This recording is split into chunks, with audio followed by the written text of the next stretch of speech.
지난해 경남의 합계 출산율은 0.82명.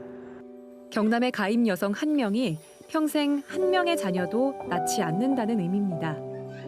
정부와 지자체가 저출생 문제 해결을 위해 다양한 지원책을 내놓고 있는데요. 출생률을 높이기 위해 출산 장려금을 지급하는 기업과 아파트까지 등장했습니다.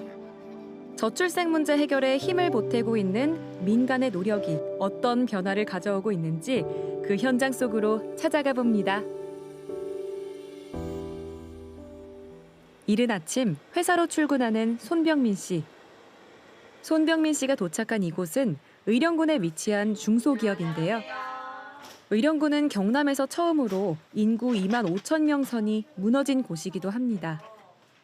이곳에서 5년째 근무하고 있는 손병민 씨는 올해 4월 셋째를 출산하고 회사로부터 500만 원의 출산 장려금을 받았습니다.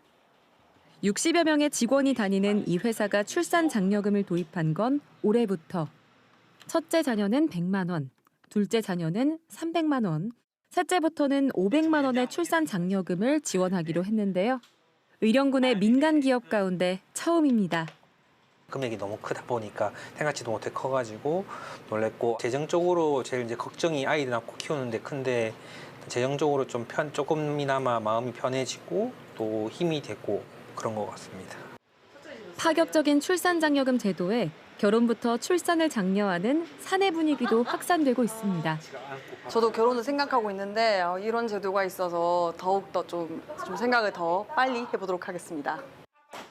일과를 마친 5 식구가 한자리에 모인 시간. 이제 부부 앞에는 본격적인 육아가 기다리고 있습니다. 저출산인 시대, 새 아이의 엄마가 된 송은진 씨는 생각지 못한 응원을 받으며 새로운 사랑을 발견했다고 말합니다.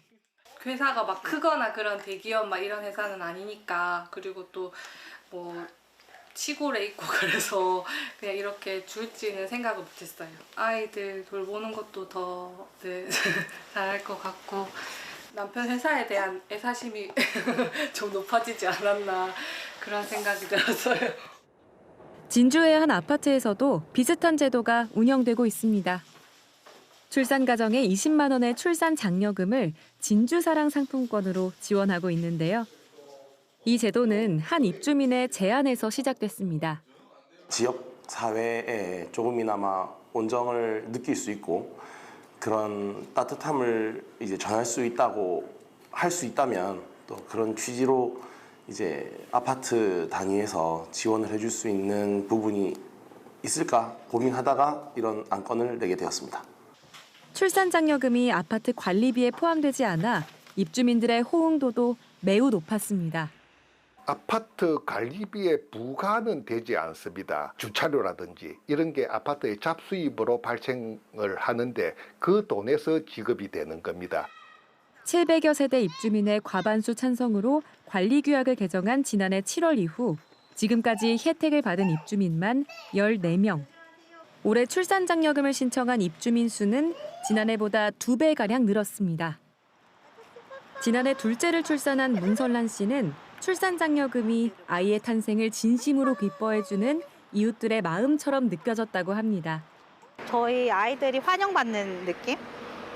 사실 이거 아파트 주민분들이 동의를 많이 해주셔서 가능했는데 아파트 엘리베이터나 마주칠 때 보면 아이들을 정말 많이들 예뻐해 주시거든요. 이런 것들 마음속에서 이제 이런 상품권 제도도 진행하게 되지 않았을까 생각돼서 기뻤어요, 되게. 함께 아이를 키워나가는 기분이 들어서 든든한 동지가 있는 느낌? 저출생 문제를 해결하기 위해서는 공공과 민간의 경계 없는 따뜻한 연대가 필요합니다. 한 아이의 탄생이 기쁨이 되는 사회. 아이를 키우는 일이 외롭지 않도록 함께 힘을 모으는 민간의 노력이 저출생의 늪에서 희망이라는 싹을 틔워가길 바랍니다.